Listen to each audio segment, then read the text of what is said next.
these are prophetic times.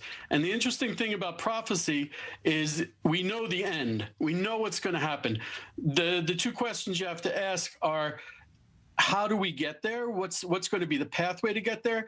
And how do I fit into this? And in this, elections are very clearly that. The question is, which side are you on? And each side represents a very specific power.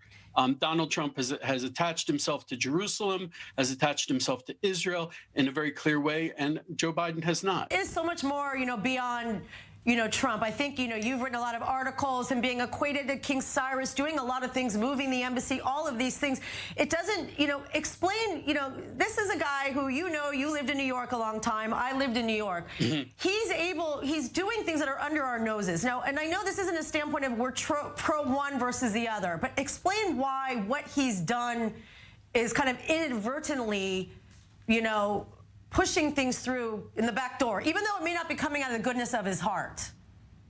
Okay, so as you said, Trump is very much like King Cyrus. I was in New York City when Trump was just starting out. He was a young playboy, certainly not a godly character. However, we frequently see that the greatest redemptions, the greatest light is hidden from the dark side, lest the dark side come along and destroy it. We see that Moses, his parents were relatives, and there's a question about whether that was kosher or not. We see King David, his grandmother Ruth was a Moabite, and that was questionable.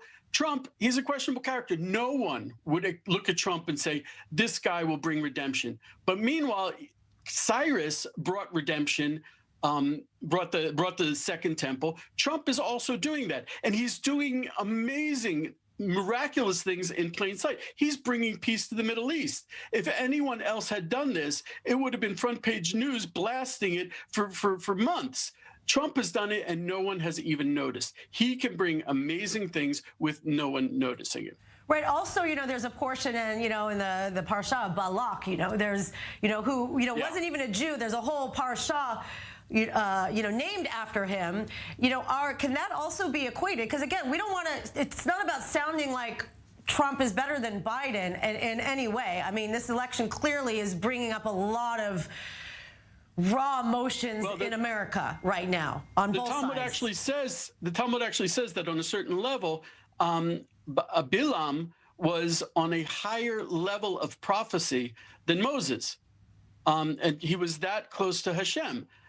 He used it for bad ends, and we can see that the heart of the king is like water in God's hands.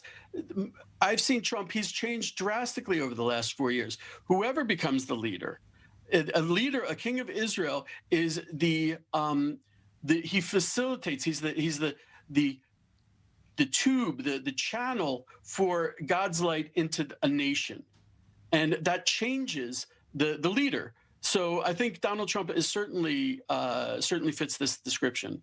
Now let's talk about the whole idea of the outcome of the election. I mean, we know we're talking about we're in the end of days. We are in the time of the woman. We're seeing all this. We have a female candidate, but you're saying from the standpoint, from your point of view, it's really not about gender and choosing gender. Really explain, like from Hashem's point of view, it's not relevant. There's a switch that's going on.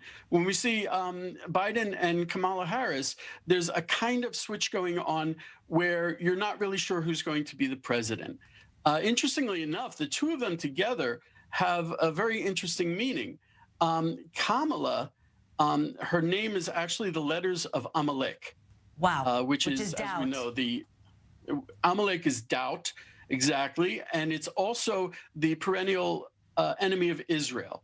Her last name, Harris, in Hebrew, is the same letters as Heres, Hesh, Re, Samech, which means destruction. Biden is Bedin, meaning in judgment. Judgment is a difficult thing. And also his name, Joe, it's interesting that he doesn't go by the name Yosef, which is a biblical name, someone who saves other foreign nations as well as Israel and connects Israel to other nations. He goes by Joe, which is Gimel Vav, which is the beginning of the name Gog, as we know, Gog and Magog.